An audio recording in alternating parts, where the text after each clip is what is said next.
very cool, but I don't understand. I gotcha coding _guy 11. The rules of this game are simple. You have a grid named factory, and inside you can place various cells. They come in 3 shapes: square, circle and triangle. And 3 colors: red, blue and green. Simple, right?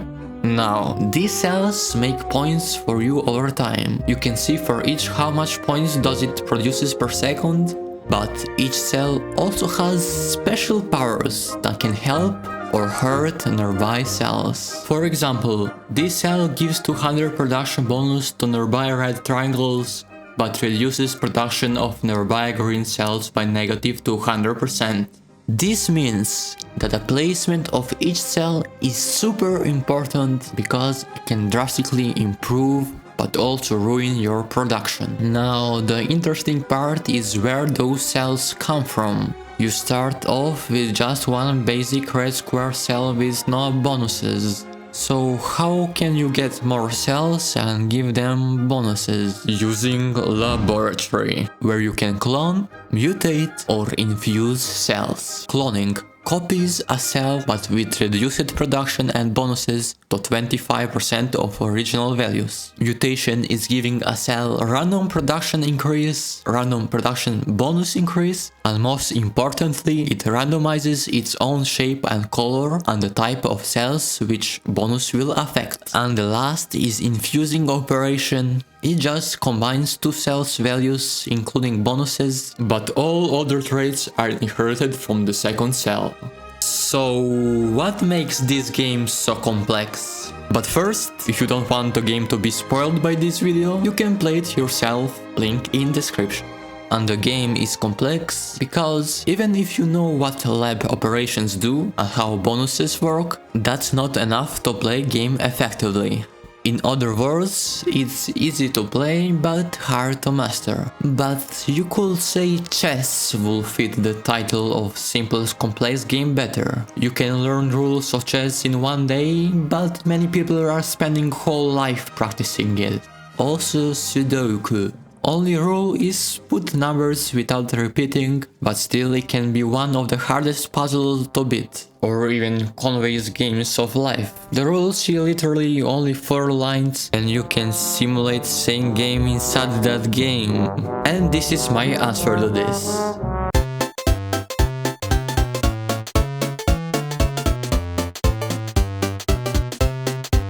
Anyways, the complexity of this game is reflected in 2 aspects. First on the gameplay, what player needs to do to win, and second on actual game design, what sub-rules I had to implement to make game as balanced as I could. The whole point of the game is synergy between cells, so you can divide gameplay in 2 parts. One is ordering cells in most optimal way possible, and second is using laboratory to modify cells so they can be optimally placed in the factory.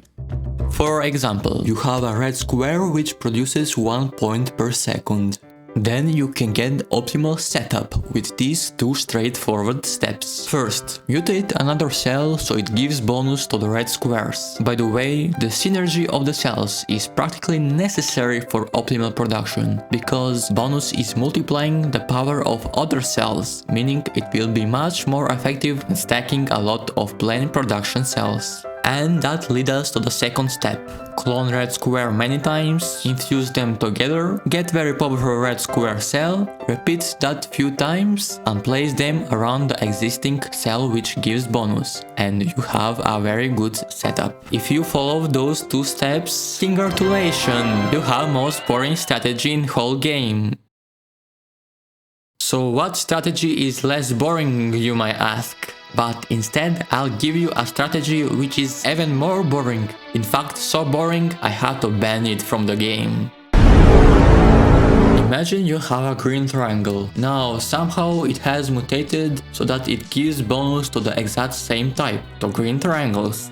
Do you see where I'm going? What stops you from just placing that green triangle everywhere? The bonus efficiency will be unmatchingly optimal compared to the other strategies. And you don't even need to think much. Just clone and infuse green triangles. And the thing which stops you is No, I don't track your IP, come to your home in person to destroy your PC if you use this strategy. I embed a simple mutation rule. Each time cell is mutated, the cell type and the cell type it gives bonus to will always be different. A solution as simple as that prevents this lazy strategy. But the job here is not finished yet. There is one more exploit left. What if you had two cell types? For example, blue circle which gives bonus to green triangle and the green triangle which gives bonus to blue circle. This means you can put blue circles in odd rows and green triangles in even and you get almost the exact result. Just the bonus efficiency is now 6 cells instead of 8. And I fixed this, but this time I'm actually inside your house. Don't dare you put shapes in alternative rows. I'm watching you. I made regarding my presence in your home are pure fiction. I made for humorous or illustrative purposes. I want to show you that I don't have access to your personal space. The key is negative bonus, the penalty. The trick is just each time a shape's mutates, the negative bonus will be either its color or shape. In the previous example, green triangle will give penalty towards green shapes, and blue circle will give penalty to nearby circles. Luckily for the players, there is a solution. Remove every other shape from each row, so it looks like checkerboard. But luckily for me, there are even 3 problems with it. Problem 1. This strategy could be problematic early game. In the beginning, each point matters, and you don't have really resources for experimenting. So in this case, the best option is to use another strategy at least until you get enough points. Problem 2. Space efficiency. If you watch closely, you will see that this strategy only utilizes 50% of the factory. But in other hand, the bonus efficiency is 4 cells, which is pretty high, but again, this doesn't apply to corner cells. So for example, in 3x3 factory, the corner cells are only using 25 of their potential, which is obviously not very optimal strategy. But the larger the factory is, the overall loss is the smaller, meaning this strategy would be better only in late game. Problem 3. This strategy will not be good in the late game. Why? Because how bonus in cells is increased. But let me first explain difference between useful bonus and total bonus.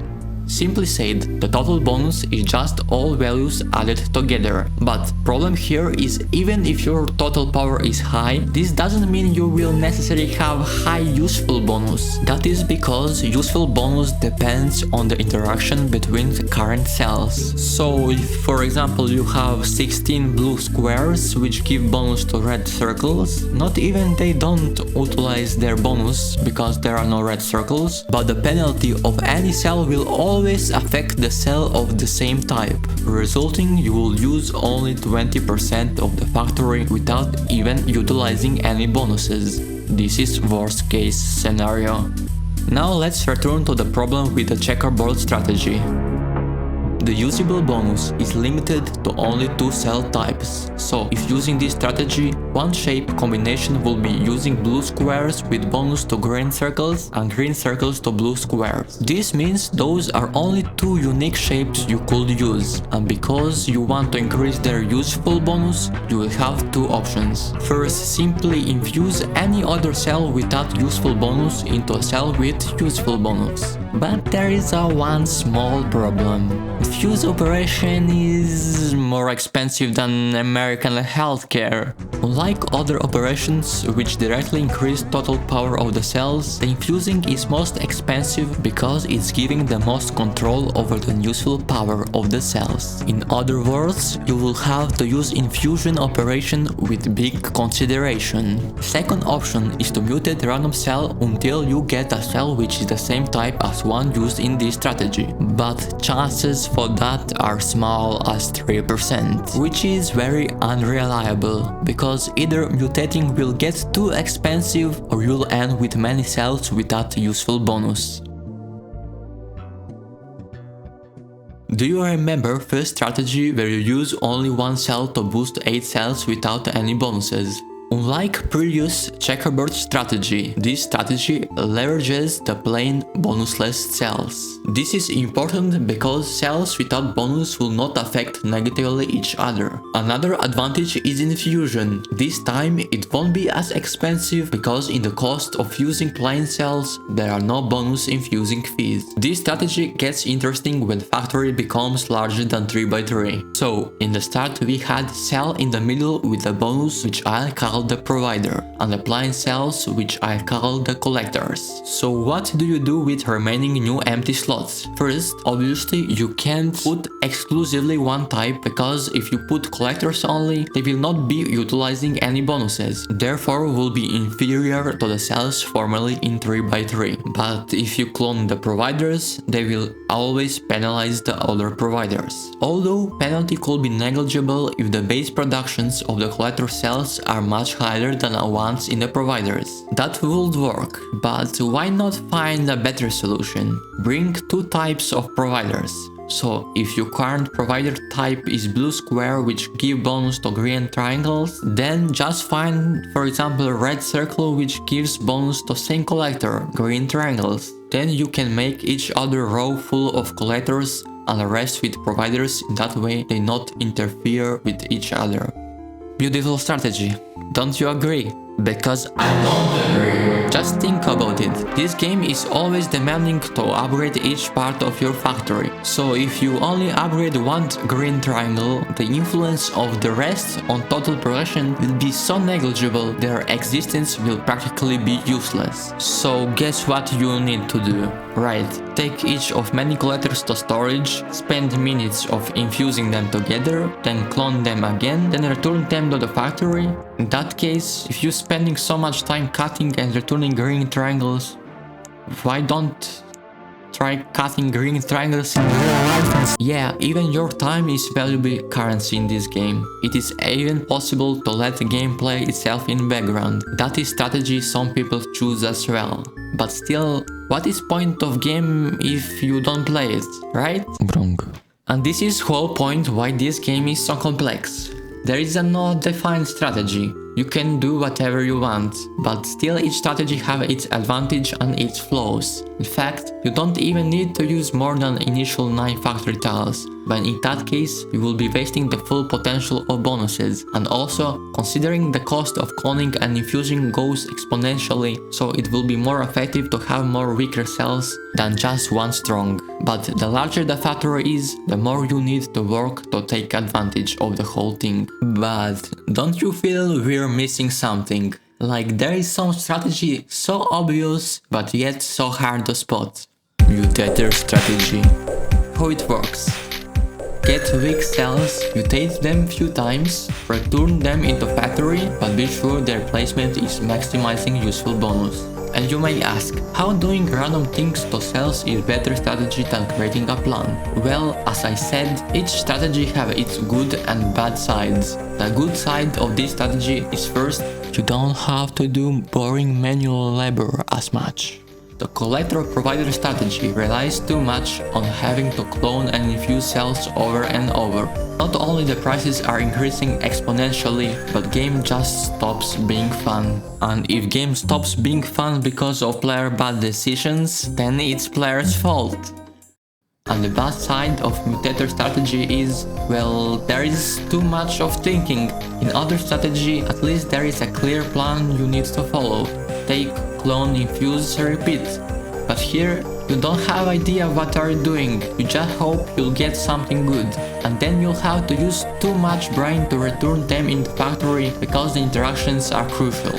But of course, nobody still forces you to do anything. You don't even need to create most optimal factory. Just 50% of potential is fine, as long you use less brain power than the potential you get. Yeah, even brain power is currency here. Anyways, the main thing why this strategy is good, because mutation is much superior for gaining cell power against cloning and infusing. That's because costs of both cloning and infusing are much more tending to increase in late game than for mutation. and cherry on top, there is a special type of cell, albino cell, which can appear if you mutate strong cells. The albino cells receive bonuses regardless of the color of the bonus, but it doesn't get penalties from any color. This kind of cell is much more easier to fit in the factory in Mutator strategy, and they keep appearing more often in the late game anyways.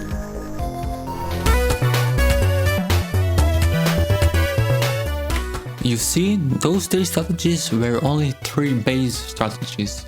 There are many other strategies, hybrid strategies. A hybrid strategies is using multiple strategies simultaneously. For example, here you can see the collector-provider strategy, the checkerboard strategy, and the mutator strategy. And for this variety, I give this strategy tier A. This one looks like mutator strategy, but the main provider which dominates is the red square, but still it's very interesting looking usage of mutator strategy, and I give this B tier. This one is the typical collector provider strategy. It's not finished, but still it's very solid implementation with a lot of points per second, so I give it B-. Some people just like seeing world burn. F, nice. C tier. Yet again a collector provider. This looks like very complex and interesting strategy, but remove this, you remove this, you get 0. So all these cells are practically useless. So because of that reason I give it D+. D. Whatever makes you happy. Very solid, you can see how it very nicely incorporates the bonuses like this here and here, here, here, here, here, here, here, here. 8 here. Nice. Very elegant strategy, even if it looks very aesthetically beautiful, but still it is very good at production as well. So that's the reason I give it A+. A+.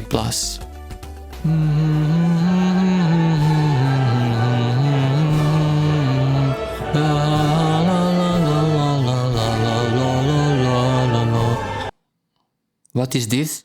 Only one cell? But this cell increases the chances of you watching my other videos by 100%. So be sure you check it.